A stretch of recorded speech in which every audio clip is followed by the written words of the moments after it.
Club des chefs-d'œuvre. Ne pas plier, rouler ou endommager cette carte, s'il vous plaît. Monsieur Walter A. Child doit $4,98. Cher client, ci-joint votre dernière commande, Kidnapped, de Robert Louis Stevenson. Club des chefs-d'œuvre, 1823 rue Mundy, Chicago, Illinois. Messieurs, je vous ai écrit récemment au sujet de la carte perforée que vous m'avez envoyée, facturant Kim de Rudyard Kipling. Je n'ai ouvert le paquet qu'après vous avoir déjà expédié mon chèque réglant la somme. En ouvrant le paquet, j'ai trouvé un livre dont la moitié des pages manquaient. Je vous l'ai retourné, vous demandant soit un autre exemplaire, soit le remboursement. À la place, vous m'avez envoyé un exemplaire de Kidnapped de Robert Louis Stevenson. Voudriez-vous, s'il vous plaît, tirer cela au clair? Je vous renvoie, ci inclus, l'exemplaire de Kidnapped. Avec mes sentiments distingués, Walter A. Child. Club des chefs-d'œuvre. Deuxième avis. Ne pas plier, rouler ou endommager cette carte, s'il vous plaît. Monsieur Walter A. Child doit $4,98 pour Kidnapped de Robert Louis Stevenson. Club des chefs-d'œuvre, 1823 rue Mundy, Chicago, Illinois. Messieurs, puis-je vous rappeler ma lettre du 16 novembre? Vous persistez à m'accabler de cartes perforées pour un livre que je n'ai pas commandé, attendu que c'est en fait votre société qui me doit de l'argent. Avec mes sentiments distingués, Walter A. Child.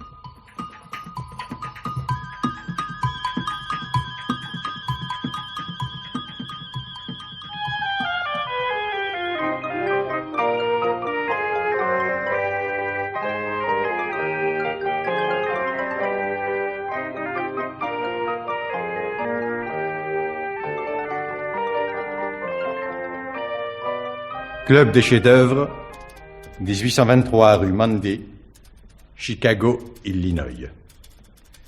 Mr. Walter A. Child. Cher monsieur, nous vous avons envoyé bon nombre de rappels concernant une somme que vous nous devez pour des achats de livres. Cette somme de $4,98 a maintenant un long arriéré. Cette situation nous déçoit particulièrement, puisqu'il n'y eut nulle hésitation de notre part à vous accorder un crédit aux conditions habituelles. Si nous ne recevons pas le règlement total par retour du courrier, nous serons forcés de porter l'affaire devant un bureau de recouvrement. Très sincèrement vôtre, Samuel P. Grimes, secrétaire général.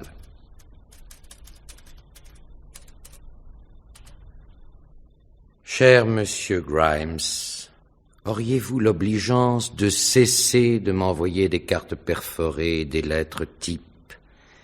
Et pourriez-vous me donner une réponse venant d'un être humain? Ce n'est pas moi qui vous dois de l'argent, c'est vous. Peut-être assignerai-je votre société devant un bureau de recouvrement.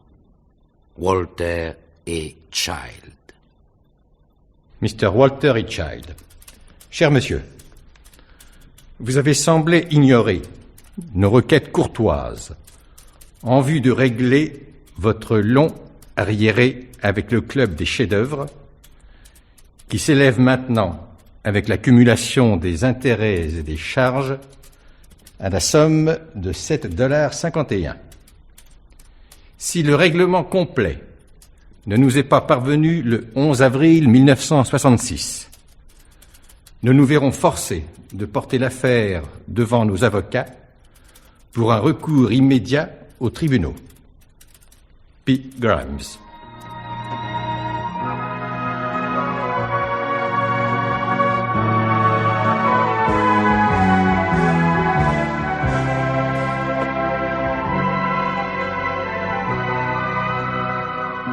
Mr. Walter A. Child, 437 route Woodlawn, Pondock, Michigan.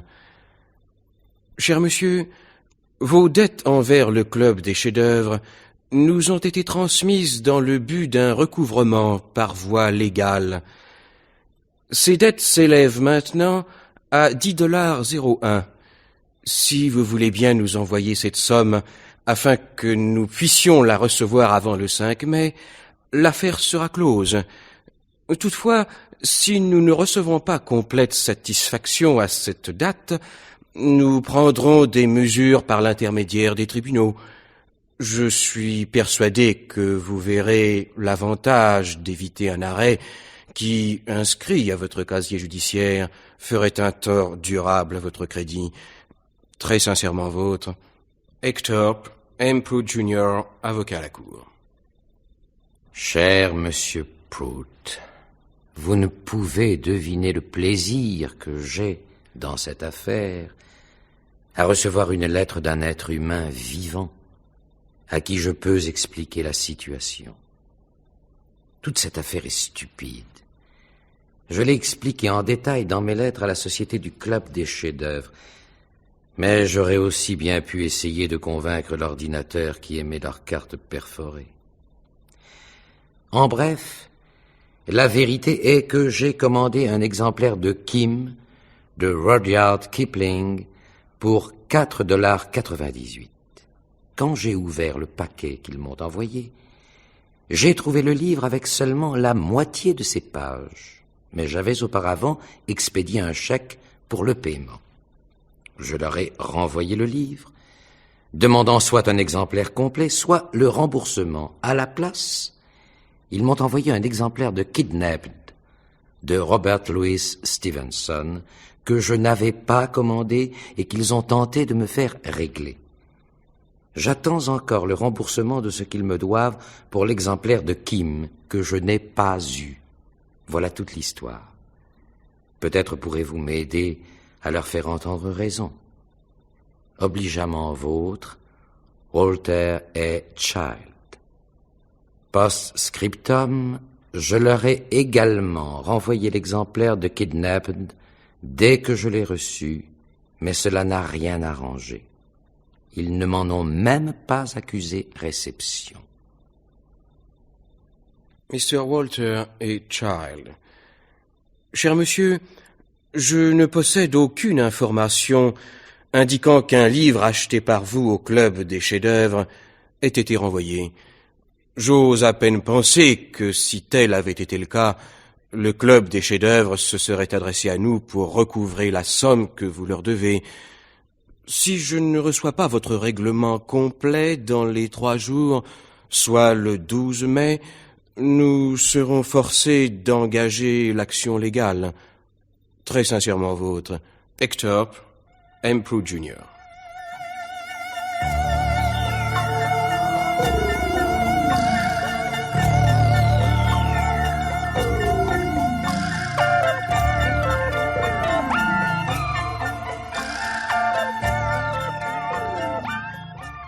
Tribunal de première instance, Chicago, Illinois. Mr. Walter A. Child, vous êtes informé qu'un arrêt a été pris contre vous à ce tribunal ce jour 26 mai, s'élevant à $15,66, frais juridiques compris. Le paiement en satisfaction de cet arrêt peut être fait à ce tribunal ou au créancier plaignant. Dans le cas d'un paiement effectué au créancier, une attestation devra être obtenu du créancier et enregistré à ce tribunal afin de vous libérer de toute contrainte légale en rapport avec cet arrêt. D'après la loi de recouvrement mutuel, si vous êtes citoyen d'un autre État, un jugement analogue peut être porté contre vous dans votre propre État afin que le recouvrement puisse y être effectué aussi bien que dans l'État de l'Illinois. Tribunal de première instance, Chicago, Illinois. Ne pas plier, rouler ou endommager cette carte, s'il vous plaît.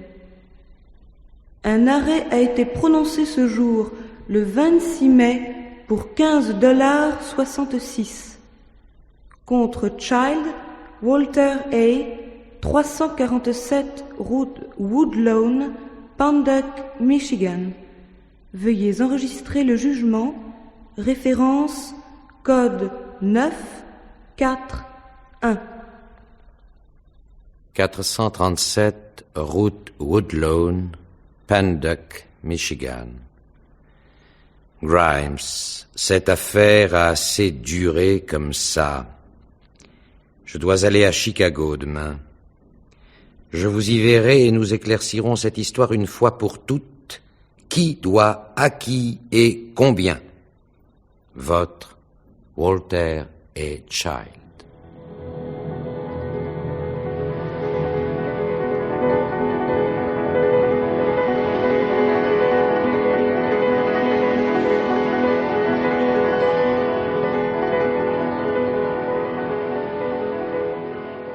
Allô, Harry? Allô, oui? Ah, c'est toi, Joe? Bonjour. Dis-moi la carte perforée que tu as reçue concernant l'affaire Child. Quel est son numéro de code? Attends que je regarde. Tu dis Child? Oui, Walter A. Child. Child. Ah, la voilà. Numéro 1500, série 3212. Ah oui. Alors ça dépend de notre département du criminel et pas du civil. Est-ce que tu peux l'envoyer rapidement? Ok, Joe, ce sera fait. Archives criminelles. Ne pas plier, rouler ou endommager cette carte, s'il vous plaît. Prévenu Child et Walter. Le 26 mai. Adresse 437 route Woodlawn, Panduck, Michigan. Criminel, code 1566. Corrigé 1567. Crime, kidnapping. Date 16 novembre. Note, en liberté, à arrêter immédiatement. Service de police Panduck, Michigan. Au service de police Chicago, Illinois. Sujet prévenu A, premier nom complet inconnu, Walter. Recherché ici en rapport avec votre notification d'arrêt pour kidnapping d'un enfant nommé Robert Louis Stevenson le 16 novembre. L'information locale indique que le sujet a fui sa résidence du 437 route Woodlawn, Panduck, et peut être encore dans votre zone. Contact possible dans votre zone, le club des chefs-d'œuvre. Sujet supposé non armé, mais présumé dangereux. Arrêtez-le. Avertissez-nous de la capture. Au service de police Panduck, Michigan. Répondant à votre requête d'arrêter A, premier nom complet inconnu, Walter, réclamé à Panduck sur le code 1567, crime d'enlèvement. Sujet arrêté dans les bureaux du club des chefs-d'œuvre. Opérant sous le nom de Walter Anthony Child, et tentant de soutirer $4,98 à un certain Samuel P. Grimes, employé de cette société. Décision, attendons votre avis. Service de police Panduck, Michigan. Au service de police Chicago, Illinois. Référence A. Walter, alias Walter Anthony Child, prévenu pour crime de kidnapping, votre zone. Archives criminelles, Chicago, Illinois. Ne pas plier, rouler ou endommager cette carte, s'il vous plaît. Sujet, correction, fiche manquante remplacée. Code applicable, numéro 4, 5, 6, 7, 8, 9. Fiche juridique, apparemment mal remplie et inutilisable. Ordre, comparaître pour jugement devant le juge John Alexander McDevott, salle d'audience, 9 juin 1966.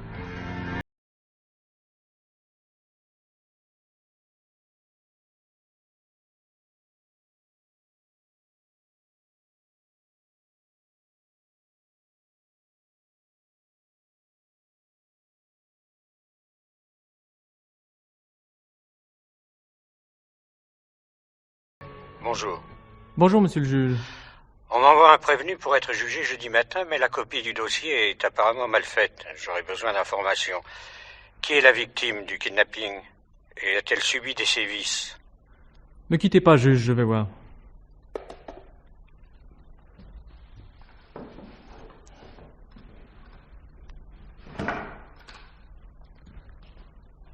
Bon, d'après le Bureau fédéral des statistiques, il s'agit de Robert Louis Stevenson, mort à l'âge de 44 ans.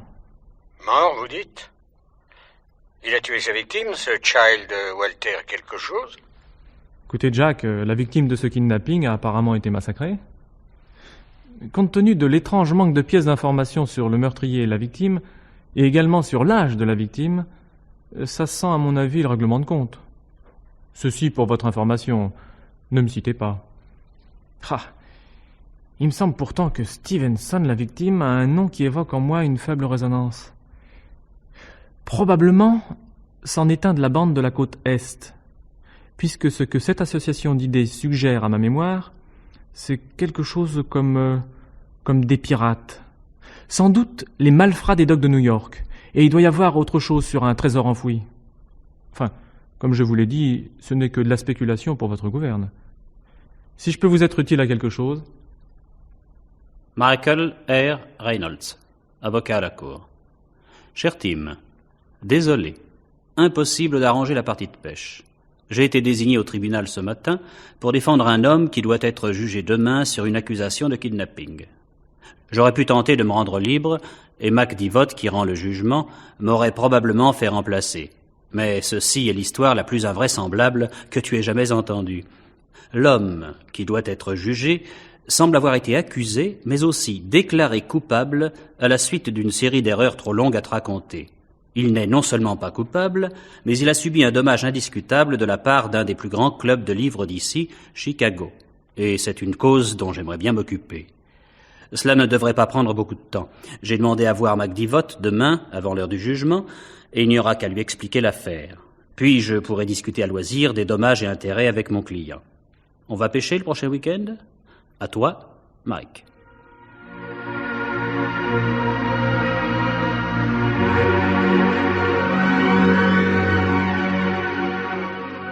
Alors mon vieux, où en es-tu de ton procès? Tu ne le croiras pas. Mon client est innocent comme l'agneau, mais on l'a condamné à mort. À mort? Oui, mon vieux, à mort. Pour meurtre sans circonstances atténuantes. Et tu as expliqué tout ça au juge? Oh oui, tu penses. Je lui ai démontré facilement que Child était innocent. Mais tiens-toi bien, McDevott n'y pouvait rien. Mais comment rien? Écoute un peu. Mon homme a déjà été déclaré coupable selon les fiches électroniques. En l'absence d'une fiche juridique, le juge doit se débrouiller avec les fiches accessibles. Comme d'après le code, la mort de la victime kidnappée entraîne la peine de mort, mon client est bon pour la chaise électrique. Mais c'est complètement fou! C'est aberrant! Inutile de te dire que je vais directement demander sa grâce au gouverneur.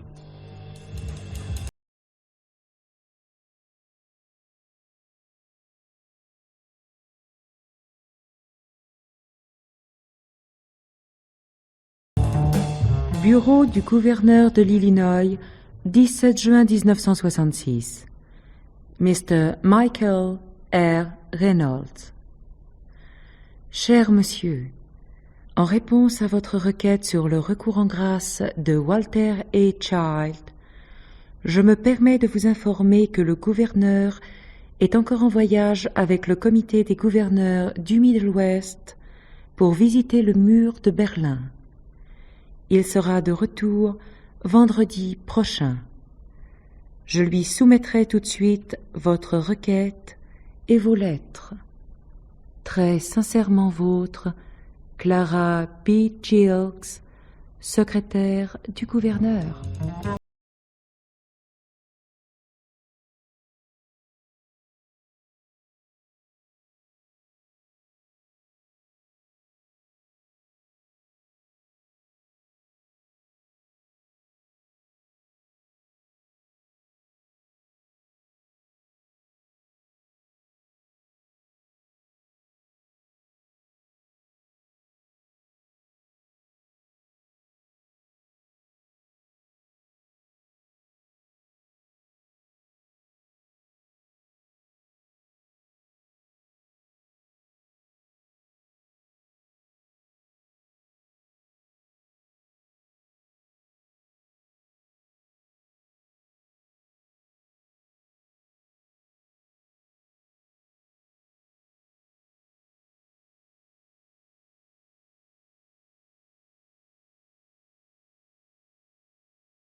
Pour l'État souverain d'Illinois, moi, Hubert Daniel Willikens, gouverneur de l'État de l'Illinois, et investi de l'autorité et des pouvoirs appartenant à cette fonction, comprenant mon pouvoir de gracier ceux qui sont, en mon âme et conscience, condamnés à tort ou méritant la grâce, j'annonce et je proclame ce 1er juillet 1966 que Walter A. Child, actuellement en prison par suite d'un jugement erroné sur un crime dont il est entièrement innocent, est totalement et pleinement pardonné du dit crime.